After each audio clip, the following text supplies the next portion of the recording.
Hi up guys, in this video I will show you how to reverse a video on Snapchat Android.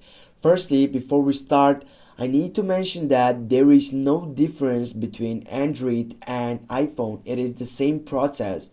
As you know, I'm working on Android and this is why the title name is for Android section on Snapchat.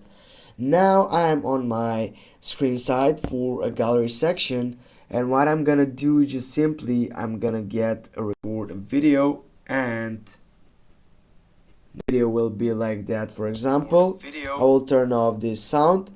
What I need to do to get that reversed, simply I need to scroll on my left side, and as you can see there are all effects with filters which can be included in this video.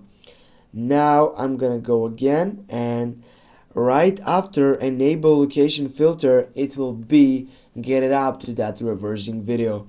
Now with this, as you can see guys, with this we have get out and reverse this video on our Snapchat. Thanks for watching guys, don't forget to hit that like and share the video. See you soon guys.